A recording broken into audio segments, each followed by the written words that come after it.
Good afternoon student. कल की class में बेटा हमने जो टॉपिक स्टार्ट किया था वो था हमारा साइकोलॉजी इन स्पोर्ट्स। और कल की हमने क्लास में बेटा साइकोलॉजी के बारे में जाना था। उसके अलावा हमने पर्सनैलिटी की डायमेंशंस और पर्सनैलिटी की टाइप के बारे में देखा था। आज हम उसी टॉपिक को कंटिन्यू करेंगे आगे की तरफ। देखिए, तो सबसे पहले आज हम जो टॉपिक पढ़ने वाले हैं वो टाइप थ्योरीज़, यानी कि जो पर्सनैलिटी के टाइप हैं या उनके डायमेंशंस को देखते हुए बहुत सारे साइकोलॉजिस्ट हैं जिन्होंने क्या किया बेटा, थ्योरीज दी रिगार्डिंग पर्सनैलिटी के किसी एक इंडिविजुअल की पर्सनैलिटी किस तरीके से हो सकती है। तो सबसे पहले हम बात करते हैं विलियम शेल्डन क्लासिफिकेशन की। इनका जो पूरा नाम है बेटा वो विलियम हेवर्ट शेल्डन है। और इन्होंने क्या किया, इन्होंने कैटेगराइज किया पर्सनैलिटी को 3 कैटेगरी में, एंडोमॉर्फ, मीसोमॉर्फ और एक्टोमॉर्फ। इन्होंने जो क्लासिफिकेशन दिया है बेटा वो फिजिकल पर्सनैलिटी का क्लासिफिकेशन है। देखते हैं क्या क्लासिफिकेशन दिया है इन्होंने कहा, as we all know that we can identify the personality of person by viewing only. लोगों का ऐसा मानना है, हम सभी का ऐसा मानना है कि हम किसी की भी पर्सनैलिटी को उसको देख के बता सकते हैं। We can easily identify the personality of any individual by viewing only. हम सिर्फ देख के उसको बता सकते हैं कि इसकी पर्सनैलिटी अच्छी पर्सनैलिटी है या ख़राब पर्सनैलिटी है। But by keeping some important concept in mind, William Sheldon classified the body into different part. और इस बात को दिमाग में रखते हुए उन्होंने क्या किया, बॉडी को 3 कैटेगरी में कैटेगराइज किया, जो कि अभी मैंने आपको बताया था, एंडोमॉर्फ, मीसोमॉर्फ और एक्टोमॉर्फ। या हम कह सकते हैं endomorphic, mesomorphic and ectomorphic. Both are right pronunciation बेटा। William Sheldon was an American psychologist who was born in 19 November 1898। ये जो विलियम शेल्डन थे, हेवर्ट शेल्डन थे, ये बेटा ये एक अमेरिकन थे, यानी कि अमेरिका के नागरिक थे। और इनका जो बर्थ हुआ था वो 19 नवंबर 1898 में हुआ था। Sheldon become the first psychologist to develop the new principle to identify personality. अब हमारे जो विलियम हेवर्ट शेल्डन है बेटा, ये फर्स्ट पर्सन है जिन्होंने पर्सनैलिटी को एक नई कैटेगरी में डिवाइड किया। जैसा कि मैंने आपको बताया था कि 18वीं सेंचुरी से पहले लोगों का जो बिलीव था वो ये था कि माइंड और सोल की स्टडी, लेकिन आफ्टर दैट बहुत सारे साइकोलॉजिस्ट आए जिन्होंने उस थ्योरी को रिवर्स कर दिया, चेंज कर दिया और अपनी अपनी थ्योरीज दी। उनमें से सबसे पहले थे हमारे William Haworth Sheldon. Sheldon classification was based on 1940 human body structure and second one was only feeling. ठीक है, तो इनका जो थ्योरी आई वो 1940 में आई, जो फिजिकल स्ट्रक्चर पे बेस कर रही थी और फीलिंग पे बेस कर रही थी। Psychologist Sheldon has divide personality on the basis of physical structure physique. He classify body into the following category. तो इन्होंने किसी एक इंडिविजुअल को के बॉडी लुक को देखते हुए क्या कहा कि मैं इसके बॉडी को देखते हुए बता सकता हूँ कि इसकी बॉडी किस टाइप की है। इसके साथ साथ मैं थोड़ा सा और ऐड करना चाहूँगा बेटा, इन्होंने ये बात और की कि कोई भी जो इंडिविजुअल होता है वो प्योर बॉडी टाइप नहीं होता। ठीक है, इनका जो क्लासिफिकेशन है उस तरीके की बॉडी मिलना मुश्किल है। तो इस वजह से इन्होंने अपनी क्लासिफिकेशन के लिए एक इंडेक्स दी थी। इनका जो इंडेक्स स्कोर था वो 1 से लेके 7 था। तो अगर कोई भी इंडिविजुअल जिसका स्कोर 7 था तो वो प्योर ब्रीड माना जाता था। ओके स्टूडेंट, आगे देखते हैं endomorph. These individual are short heighted and fatty. ऐसे लोग जिनकी हाइट कम होती है और उनकी बॉडी कंटेन करती है मोर अमाउंट ऑफ फैट, तो such individual are known as endomorph individual. These can be easily put on weight, they have a capacity of high storage of fat and become fatty easy. ऐसे लोग बेटा बहुत ही जल्दी अपने body weight को increase कर लेते हैं और इनकी बॉडी में जो फैट को स्टोर करने की कैपेसिटी है वो बहुत ज़्यादा हाई होती है। अगर हम बात करें कि ये किन स्पोर्ट्स में यूज़फुल कंटेंट है, तो बेटा वेट लिफ्टिंग, पावर लिफ्टिंग या लिफ्टिंग गेम जितने भी होते हैं या बैलेंसिंग गेम जितने भी होते हैं वहाँ short heighted individual are beneficial, ऐसे लोगों को बेनिफिट मिलता है। और अगर हम इसकी क्लासिफिकेशन की बात करेंगे, प्योर ब्रीड की बात करेंगे, तो बेटा जो रेशियो रहेगा वो रहेगा 7:1:1। वहीं अगर हम दूसरे टॉपिक की बात करें बेटा, हमारा जो दूसरा क्लासिफिकेशन है वो है mesomorph. Mesomorph these people lie in 2 body type and they have generally muscular. ये जो बॉडी टाइप है मीसोमॉर्फ, ये बेटा एंडोमॉर्फ और एक्टोमॉर्फ पर्सनैलिटी के बीच में लाई करता है। और ऐसा देखा गया है कि इनकी जो बॉडी है वो मस्कुलर बॉडी है। They are able to increase their muscle size quickly and easily.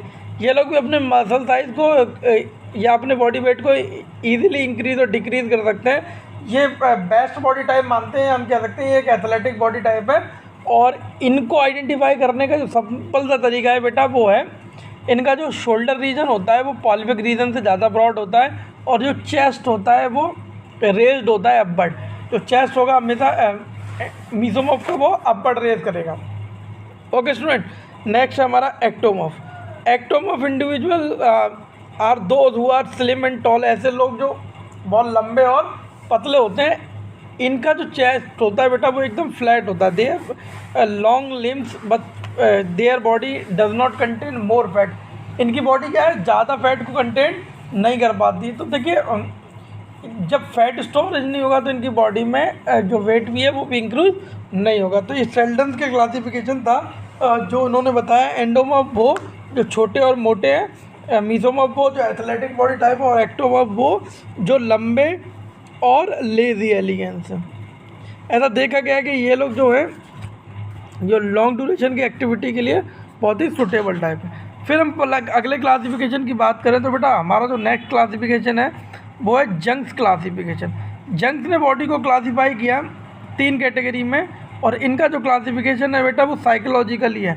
इन्होंने, या हम कह सकते हैं मेंटल है, किसी भी एक इंडिविजुअल की मेंटल एबिलिटीज़ को देख के क्लासीफाई किया। तो according to Carl G Jung's, pupil can be classified as follows: introverts direct themselves inward towards concept and idea. Introverts are thought oriented. Introverts want depth. The introvert is more aware of his and her inner world. ठीक है, ऐसे लोग जो अपने आप में busy रहते हैं, अपने आप जिनके जो थॉट्स होते हैं वो अपने लिए रहते हैं, या हम कह सकते हैं ऐसे लोग जो किसी के साथ भी कोई भी चीज़ शेयर नहीं करते, तो वो लोग कहलाएंगे हमारे लिए इंट्रोवर्ट। इसी का बेटा जो अपोजिट है या टोटल अपोजिट हो सकता है, जैसे आप सभी जानते हैं कि कॉइन हैज़ 2 फेसेस, एक चेहरे के 2 फेस होते हैं। तो एक्सट्रोवर्ट्स उल्टे हैं इनके बिल्कुल। ये बेटा हमेशा दूसरों की हेल्प के लिए रेडी रहते हैं, या इनके जो भी थॉट्स होते हैं वो दूसरों के लिए होते हैं। तो such individual are called extroverts. ठीक है, अब extrovert themselves toward outward towards people and object. Extrovert action oriented. Extrovert seeks breath. The external word is still prescribed. It is not pronounced as serious as inward environment of psychic energy. The extrovert by contrast characterize the outerward. ऐसे लोग बेटा जो क्या करते हैं, हमेशा दूसरों के लिए बहुत कुछ करना चाहते हैं, हम कह सकते हैं हमेशा दूसरों के लिए सोचते हैं। इंट्रोवर्ट हमेशा अपने लिए सोच रहे थे, एक्सट्रोवर्ट हमेशा दूसरों के लिए सोच रहे थे। लेकिन आप सभी जानते हैं कि एक इंडिविजुअल जो हेरिडिटी करेक्टरिस्टिक शो करता है या जो पर्सनैलिटी शो करता है वो कहीं इन दोनों चीज़ों के बीच में लाई करती है। जब हमारे फ्रेंड्स एंड रिलेटिव की बात आती है तो हम उनके बारे में सोचते हैं, ठीक है, तो हम एक्सट्रोवर्ट्स के इम्पैक्ट शो करते हैं, और मैक्सिमम लोग अपने बारे में सोचते हैं तो हम इंट्रोवर्ट्स के भी करेक्टरिस्टिक शो करते हैं। तो जो हमारी पर्सनैलिटी है या मैक्सिमम इंडिविजुअल्स की पर्सनैलिटी है वो मिक्स पर्सनैलिटी है, और मिक्स पर्सनैलिटी को जो जंक्स हैं उन्होंने क्लासीफाई किया है बेटा एम्बीवर्ट्स के नाम से। तो ambiverts include both introverts and extroverts. This kind of people have both quality. ऐसे लोग जिनके अंदर दोनों तरीके की क्वालिटीज़ हों. दोनों तरीके की कौन कौन सी क्वालिटी? इंट्रोवर्ट्स की भी क्वालिटी और एक्सट्रोवर्ट्स की भी क्वालिटी. तो वो इंडिविजुअल हमारे लिए कहलाएंगे एम्बीवर्ट्स इंडिविजुअल. वहीं अगर हम हमारे नेक्स्ट टॉपिक की तरफ चलते हैं या नेक्स्ट क्लासिफिकेशन की तरफ चलते हैं, जो है हमारा बेटा big five theory of management, management की थ्योरी। मैनेजमेंट की big five theory of management क्या कहती है? Human resource professional often use the big five theory dimension to help place employee, that is because these dimensions are considered to be underlying traits and make up an individual overall personality। ये बेटा वो सारी चीज़ें जो एक individual की personality को develop करता है। मैंने आपको पहले भी बताया था पर्सनैलिटी डेवलपमेंट के लिए फिजिकल, मेंटल, सोशल और इमोशनल 4 डायमेंशन चाहिए। तो ये जो big five theory of management है ये भी कहीं उसके आसपास रिवॉल्व करती है। देखिए जो हमारी बिग फाइव थ्योरी पर्सनैलिटी के ट्रेट्स हैं वो है ओपननेस, कॉन्जिक्यूटिवनेस, एक्सट्रोविजन, एग्रीविलनेस, न्यूरोटिज्म, ठीक है, और हम इसको या इमोशनल स्टेबिलिटी, और हमको इसको कह सकते हैं ओशियन। शॉर्ट ट्रिक क्या है बेटा इसको याद करने की? Ocean. Openness, people who like to learn new thing and enjoy new experience usually score high openness. Openness include trait like being insightful and imaginary and having a variety of interest। ऐसे लोग बेटा जो हमेशा सीखने के लिए, ठीक है, they always ready to learn new things, new object. और ऐसे लोगों की जो पर्सनैलिटी होती है बहुत इमेजिनरी पर्सनैलिटी होती है। ये हमेशा क्या करते हैं? इमेज बिल्डिंग में बिलीव करते हैं। ये इनका मानना होता है कि अगर इमेज अच्छी है तो पर्सनैलिटी भी हमारी कैसी रहेगी? अच्छी रहेगी। वहीं अगर बात की जाए कॉन्जिक्यूटिवनेस की, तो कॉन्जिक्यूटिवनेस का मतलब है बेटा people that have a high degree of conscientiousness are reliable and prompt. Traits include being organize, methodic and thought. ऐसे लोग क्या करते हैं बेटा? ये बहुत चूज़ी होते हैं, या हम कह सकते हैं कि ये पहले किसी भी चीज़ के पीछे की कंक्लूजन को देखते हैं कि क्या बेनिफिट है, क्या नुकसान है, और ऐसा मान सकते हैं कि ये लोग बहुत ज़्यादा रिलायबल होते हैं। अगर एक बार आपसे किसी काम के लिए इन्होंने यस बोल दिया तो ये उस काम को करने में या उस काम को करवाने में आपकी हेल्प करेंगे। ये कभी भी डिनाई नहीं करते बेटा उस एक्टिविटी के लिए जिसके लिए इन्होंने एक बार प्रॉमिस कर दिया हो। नेक्स्ट हमारा जो ट्रेट है वो है बेटा एक्सट्रोविजन। एक्सट्रोविजन या हम कह सकते हैं एक्सट्रोवर्ट पर्सनैलिटी। देखिए दोनों चीज़ें सेम है। Extroverts get their energy from interacting with other. ऐसे लोगों को बेटा एनर्जी तब आती है जब ये कुछ लोगों से बात कर लें, ठीक है। While introverts get their energy from itself. और वहीं इंट्रोवर्ट्स इसके उल्टे थे, वो अपने आप। तो हम कह सकते हैं extroverts include the trait of energetic, talkative and assertive. ऐसे लोग बहुत ज़्यादा बोलते हैं, बहुत ज़्यादा एनर्जेटिक होते हैं, क्योंकि उनको जो एनर्जी है वो कहाँ से मिलती है? इसी तरीके की एक्टिविटीज़ से मिलती है। नेक्स्ट है हमारा एग्रीविलनेस। एग्रीविलनेस बेटा क्या कहता है हमारा? These individual are friendly, cooperative and compensated. People with low agreeableness may be more distance. Traits include being kind, affective and sympathy. ऐसे लोग बेटा बहुत ज़्यादा फ्रेंडली नेचर के, कोऑपरेटिव होते हैं, या हम कह सकते हैं they are always ready to help other. ऐसे लोग जो हमेशा दूसरों की हेल्प करने के लिए कैसे रहते हैं? तैयार रहते हैं। तो हम उनको किस कैटेगरी में कैटेगराइज करते हैं? हम उनको कैटेगराइज करते हैं बेटा एग्रीविलनेस की कैटेगरी में।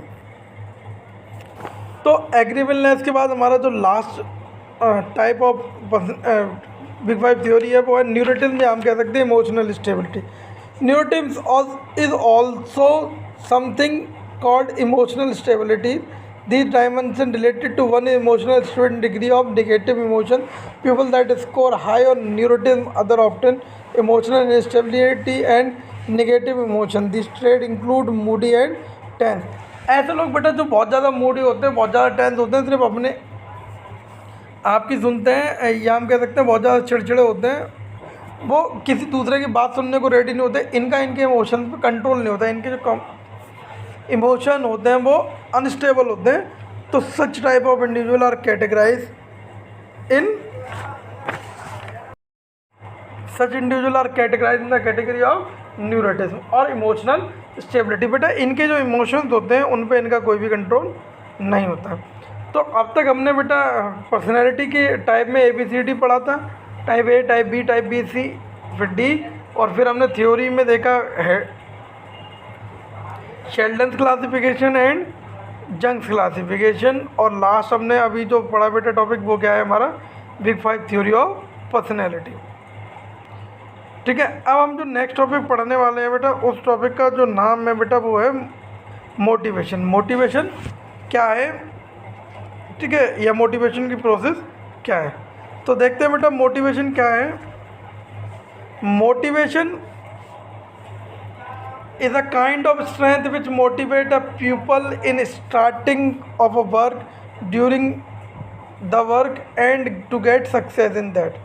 Motivation is derived from the word motive, which we define as need that required satisfaction. These need could also be want to be desire that are acquired through influence of culture, society, lifestyle, or generally intent. Motivation in the reason of pupil action, willingness, and goals. Motivation is only direction of behavior or cause a person to want to repeat a behavior, a set of force act behind the motive.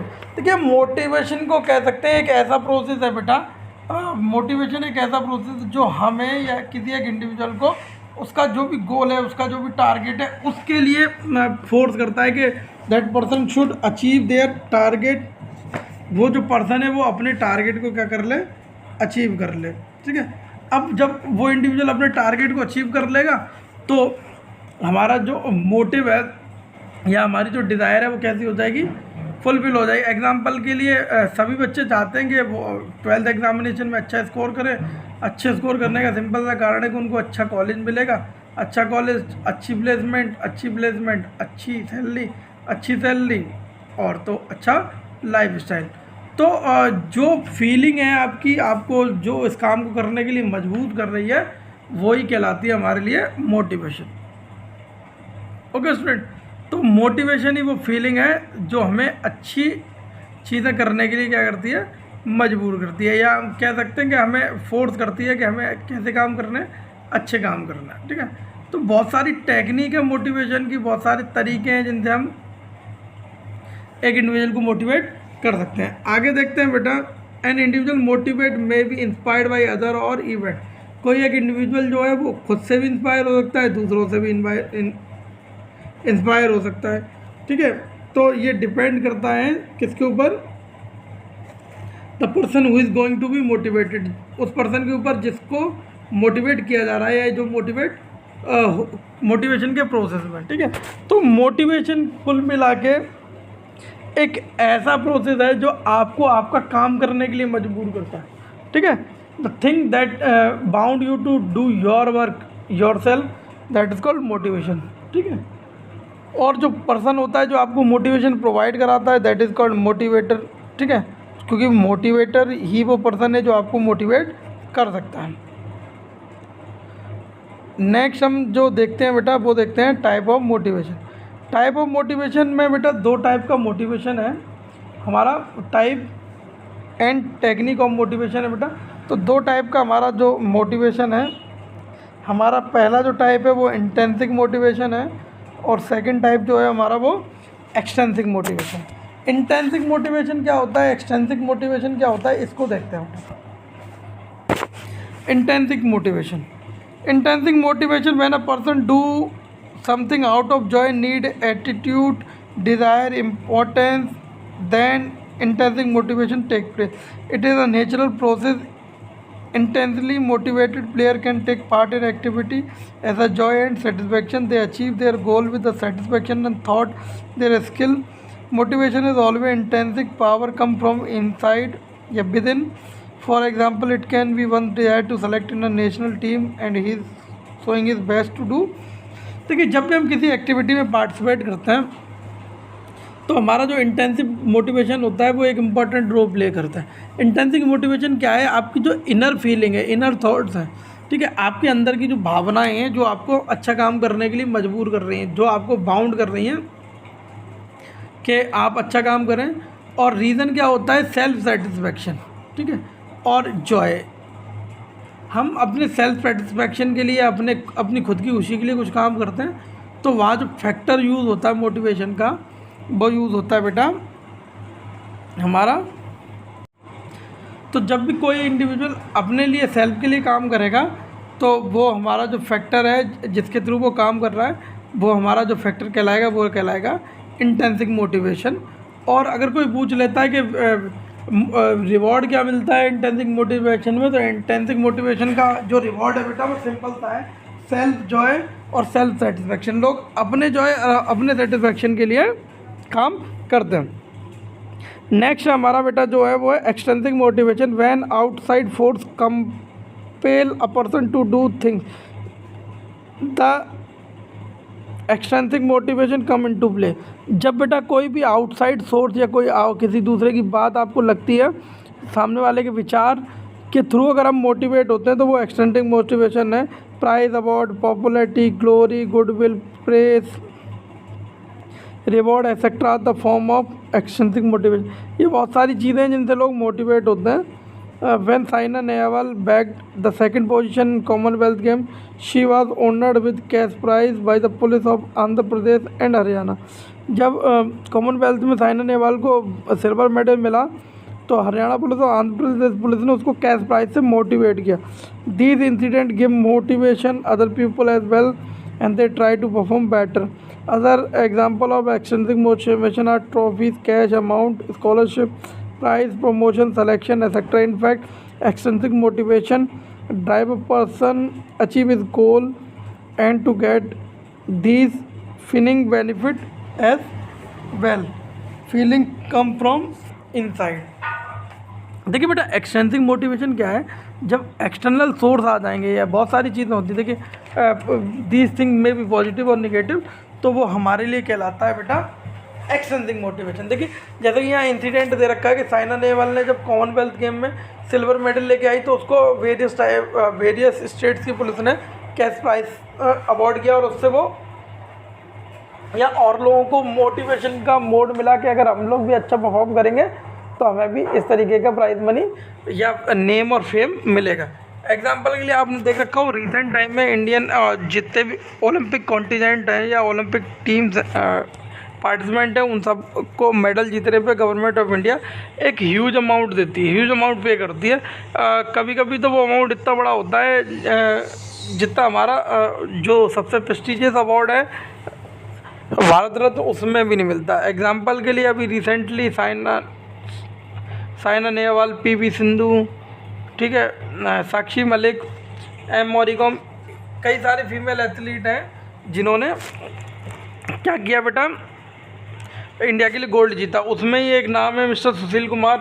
Recent में आप सभी जानते हैं कि उनके ऊपर murder case का charge लगा हुआ है, ठीक है। तो वो भी उन्होंने अगर वो मर्डर किया होगा या किसी भी इंडिविजुअल ने किसी को हार्म किया है तो सिंपल सा जो फीलिंग ऑफ मोटिवेशन है बेटा वो कहाँ से आई थी, अंदर से, इनसाइड से आई थी, ठीक है। Maybe there is a external factor. External factor क्या हो सकता है, मनी। मनी की वजह से, ये नेम फ्रेम की वजह से कि सामने वाला किसी काम के लिए हमें मना करते तो हम भी क्या करते हैं उस पर एंगर शो कर देते हैं। तो इस तरीके के बहुत सारे एक्सटर्नल सोर्स हैं जो आपको मोटिवेट करते हैं। जैसे अगर हम किसी ऑफिस में काम करते हैं या किसी भी ऑर्गेनाइजेशन में काम कर रहे हैं तो हम हमारा जो बॉस होता है उसकी सारी बातें मानते हैं। सारी बात मानने के पीछे का जो मोटो वो सिंपल सा है, अगर ये इंडिविजुअल चाहेगा तो हमें जॉब से भी निकाल सकता है। तो हम अपनी जॉब सिक्योरिटी के लिए या अर्निंग के लिए क्या करते हैं, उसकी सारी बात मानते हैं। या हम कह सकते हैं हम सामने वाला, देखो कभी कभी हम सेल्फ बिलीव भी करते हैं, हम ये भी मान लेते हैं कि सामने वाला जो भी है वो हमसे ज़्यादा एजुकेटेड है, हमसे ज़्यादा संपन्न है। तो वो एजुकेशन उसकी जो है वो हमारे लिए सोर्स ऑफ मोटिवेशन है। तो इस तरीके के कई सारे आउटर सोर्स हैं और जितने भी आउटर सोर्स हैं हम सबको किसकी कैटेगरी में रखेंगे, हम उन सभी सोर्सेज को जिस कैटेगरी में रखेंगे बेटा वो है हमारी एक्सटेंसिक मोटिवेशन। तो आज की क्लास में हमने बेटा देखा कि टाइप थ्योरी ऑफ पर्सनैलिटी की थ्योरी में हमने शेल्डन्स क्लासिफिकेशन, एंडो, मीसो और एक्टोमॉफ को देखा। फिर हमने जंग्स क्लासिफिकेशन को देखा। जंग्स क्लासिफिकेशन में हमने एम्बीवर्ट्स, एक्सट्रोवर्ट्स, इंट्रोवर्ट्स को देखा। फिर big 5 theory of personality, openness, agreeableness, neuroticism, ठीक है, एग्रीबलनेस और कॉन्जिक्यूटिवनेस, इस तरीके की एक्टिविटीज़ को पढ़ा था। इसके बाद हमने हमारा टॉपिक स्टार्ट किया था मोटिवेशन के बारे में जाना और टाइप ऑफ मोटिवेशन के बारे में जाना। नेक्स्ट क्लास में हम टेक्निक ऑफ मोटिवेशन को देखेंगे। तब तक के लिए goodbye, have a nice day.